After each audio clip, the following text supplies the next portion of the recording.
ने बताया कि किस प्रकार भारत के वामपंथी भारतीयता और भारत की गौरवशाली परंपरा के विरुद्ध एक शत्रुता के भाव से काम कर रहे हैं। उन्होंने कहा कि इन कम्युनिस्टों पर कभी भी विश्वास नहीं किया जा सकता, क्योंकि उनकी निष्ठा भारत में है ही नहीं। जो कुछ भी भारत में है उसके प्रति तिरस्कार का भाव, अपमान का भाव, हेयता का भाव, यह पैदा करना ही इस कम्युनिस्ट विचारधारा की मुख्य एक पहचान है, जिसके विरुद्ध हमें युद्ध लड़ना है। भारतवर्ष अब जिस समय इस आतंकवाद का एक भीषण युद्ध झेल रहा है, ऐसे समय में परम पूज्य श्री गुरु जी के जीवन में जो पराक्रम का तत्व है, जो शौर्य और साहस का तत्व है, उसे स्मरण करना बहुत ही समीचीन होगा। मित्रों, सारा भारत पिछले 150 वर्षों में आधा हुआ है।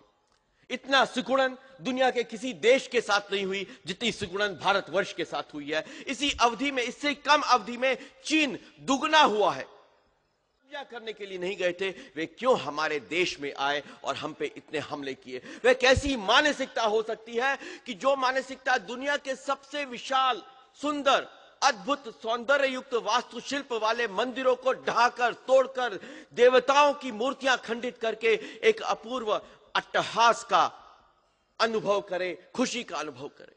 जब मैं 26 नवंबर के हमले के समाचार देखता हूं तो मुझे आश्चर्य होता है कि इतना संकोच, इतने डर कर, इतने आत्मदन्य से ग्रस्त होकर हम 26 नवंबर के मुंबई के हमले का विश्लेषण करते हैं। कहीं मैंने नहीं देखा कि जो कह सके कि यह हमला वही हमला है जो हमला गुरु तेग बहादुर साहब पर हुआ था, जो गुरु गोविंद सिंह जी के 2 साहबजादों पर हुआ था, जो हमला मीरपुर में हुआ था, जो हमला भारत भूमि पर पिछली अनेक शताब्दियों में होता आया है। उसी हमले की कड़ी में ओसामा बिन लादेन के मुस्लिम जिहादियों ने 26 नवंबर का हमला किया था। हम ये हमले की चुनौती स्वीकार करते हैं और इस इस्लामी जिहादी विचारधारा को परास्त करने का संकल्प लेते हैं। कहीं यह बात आनी चाहिए, यह बात आनी चाहिए कि खुलकर अगर हम इन जिहादियों की पाशविकता का, बर्बरता का विरोध करते हैं और उसके विरुद्ध संपूर्ण भारतवर्ष को एकजुटता में बांधकर कहते हैं कि हमें यह अरब वहाबीवाद की जो पाशविकता है वह स्वीकार नहीं है, और तुम अगर पुनः उसी शताब्दियों के हमलों की अनवरत श्रृंखला में आ रहे हो, तो हम शपथ खाते हैं कि याच देही याच डोला, हम तुमको यहां दफन करेंगे। नहीं, दफन नहीं करेंगे, तुमको अरब सागर में फेंक दिया जाएगा। दुनिया भर में इस प्रकार के इस्लामी आतंकवाद को समाप्त करने की जिम्मेदारी परमपिता परमेश्वर ने हम हिंदुओं को दी है। हम हिंदू स्वाभिमान, अभिमान और गौरव के साथ इसको समाप्त करेंगे। हिंदू शब्द में, हिंदू भाव में, हिंदू धार्मिकता में, हिंदू सभ्यता में इस प्रकार के गौरव का पुनर्जागरण ही परम पूज्य श्री गुरु जी के स्मरण का मूल संदेश है। वे कहते थे कि क्यों हमको एक हिंदू होने के नाते किसी प्रकार के संकोच में डाला जाता है। इतने वर्षों से, शताब्दियों से हम लोगों पर ये जो बर्बर हमले हुए हैं, वे किस कारण से हुए हैं? क्यों वजह है कि हमको केवल हिंदू होने के नाते इस प्रकार का एक आत्मदन्य का भाव हमारे मन में पैदा किया जाता है? और किस सीमा तक? शताब्दियों से इस प्रकार के हमले कभी नहीं हुए जो हमले हम इन दिनों देख रहे हैं। राम सेतु को तोड़ने का निर्णय कर लिया गया, वहां ड्रेजर भेजकर उस लाखों वर्ष से जो श्री राम की स्मृति को लेकर एक अपूर्व गौरव चिन्ह बना हुआ है, उसको तोड़ने का साहस इस हिंदू बहुल देश में, हिंदुओं के राजस्व से चलने वाली सरकार, हिंदुओं के मतों से चुने जाने वाले विधायक और सांसद, वे ले और सहन करते रहे। ऐसा क्यों होता है? ऐसा इसलिए होता है क्योंकि हिंदू संगठन और हिंदू ऐक्य में कहीं ना कहीं कमी रहती है। आप सारी दुनिया में पशु, पक्षियों, जानवरों, इनको बचाने के लिए हर प्रकार के फंड, हर प्रकार के आंदोलन, हर प्रकार के अभियान चलाने की स्वीकृति लेते हैं, लेकिन इस संपूर्ण भूमि पर, पृथ्वी पर, अखिल भूमंडल पर, प्लेनेट पर केवल एकमात्र यह हिंदुस्तान बचा है जो वसुधैव कुटुंबकम के संदेश देने वाले हिंदुओं की पुण्य भूमि, मातृभूमि, कर्म भूमि है। वहां पे हिंदुओं की संख्या लगातार कम होती जाए तो आप कहते हैं कि कोई बात नहीं, हमारा सेकुलरवाद है। एक ऐसा सेकुलरवाद है कि जो हिंदू हनन के हर पर्व को एक उत्सव के रूप में मनाता है, जो हिंदू हनन को अपनी परिभाषा मानता है, मैं अक्सर कहता हूं कि अगर हिंदुस्तान का झंडा, राष्ट्रीय ध्वज, उसके मध्य में चक्र है, वह उसका प्रतीक है। अगर हिंदुओं की ओम पताका में, लाल पताका में ओम उसका प्रतीक चिन्ह होता है, तो उन सेकुलरवादियों का जो झंडा होगा, उस झंडे का प्रतीक चिन्ह होगा बियर की बोतल और पिंक चड्डियां। केवल इस देश की सभ्यता, संस्कृति, इस देश की गौरवशाली परंपरा, इसको समाप्त करना, यही इस देश के इस सेकुलरवाद की पहली पहचान और पहले उसका उद्देश्य बन गया है। इसका पर्व और उत्सव तब होता है जब दिवाली की रात पूजा कर रहे कांची के शंकराचार्य को गिरफ्तार किया जाता है, जब कृष्ण जन्माष्टमी की पूजा कर रहे स्वामी लक्ष्मणानंद की बर्बरता से हत्या की जाती है, जब कश्मीर से 5 लाख हिंदुओं को केवल मातृभूमि के प्रति देशभक्ति का भाव रखने के कारण घरों से उजाड़ दिया जाता है, उनकी स्त्रियों को अपमानित किया जाता है, उनके बच्चों को बर्बरता पूर्वक हवा में उछालकर भाले की नोक पर संभाला जाता है। उतनी बर्बरता हमने सही है। फिर भी किसी ने यह नहीं कहा कि हम अब हजारों हिंदुओं का, स्त्रियों का, बच्चों का यह पाशविक नरसंहार देखते हुए अब हम कहते हैं कि हम तुमसे प्रतिशोध लेंगे, प्रतिकार लेंगे। फिर भी हम क्यों नहीं कहते हैं? कब तक सहा जाएगा? गोधरा 28 फरवरी को हुआ था, 7 साल पहले। 58 लोगों को, स्त्री पुरुष बच्चों को एक लोहे के डिब्बे में बंद करके जलाकर तड़पा तड़पा कर मार दिया गया था। स्मृति है आप लोगों को उसकी? क्या आप उसका वेदना के साथ, पीड़ा के साथ स्मरण करते हैं? वे कौन लोग थे? क्या कूड़ेदान में फेंक दिए जाने वाले भारतीय नागरिक? उनका कसूर क्या था?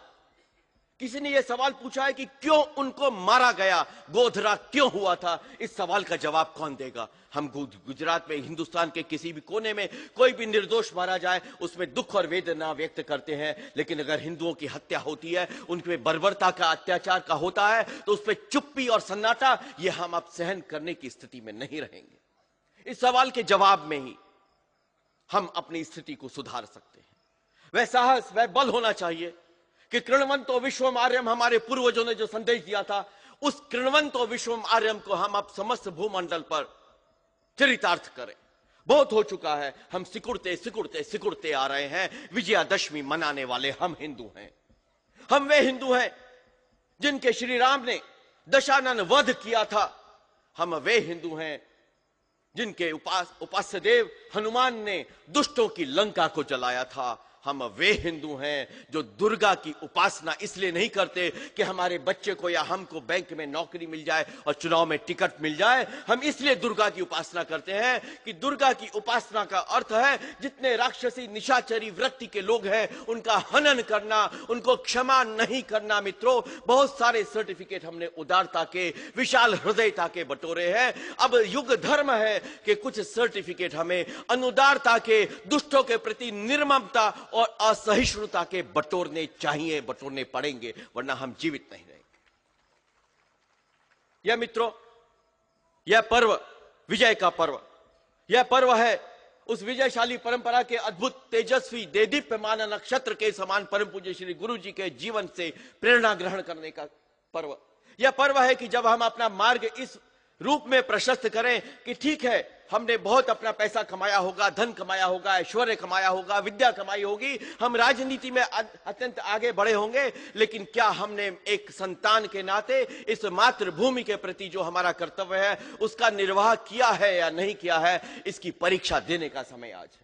वीर सावरकर ने कहा था कि जब चारों ओर संकट के बादल छा रहे हों और चुनौतियां घिरी आई हो, उषा की किरण दूर कहीं एक दिए की तरह से टिमटिमाती हुई भी न दिख रही हो, तो वह समय उस देश के लिए, समाज के लिए स्वर्ण संधि का समय होता है। क्योंकि शांति काल में तो सभी वीरता की कविताएं गा लिया करते हैं। युद्ध काल में, चुनौतियों और संकट के समय में ही परीक्षा होती है कि समाज के घटकों की धमनियों में बह रहे रक्त का रंग लाल है या सफेद, यह सिद्ध करने का वक्त आज है। और यह सिद्ध करने का वक्त आज है कि हम भारत भूमि के संतान इसके प्रति अपने कर्तव्य का किस प्रकार से निर्वाह करें।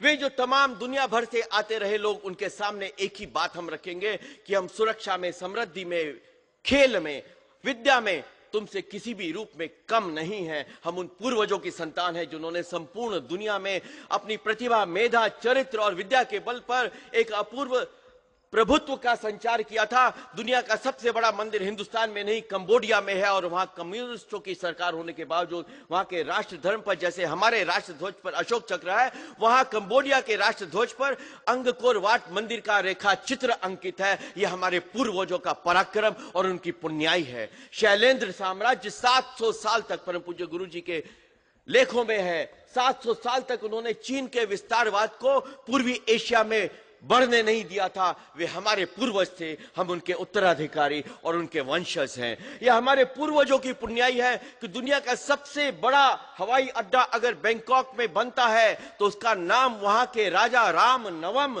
स्वर्ण भूमि हवाई अड्डा रखते हैं। और जब आप प्रवेश करते हैं तो सबसे पहली जो मूर्ति दिखती है वह होती है सागर मंथन की, जिसके मध्य में विष्णु भगवान विराजमान होते हैं, और उसके पूरा पट पर उसका विवरण लिखा होता है कि the story of the ocean journey.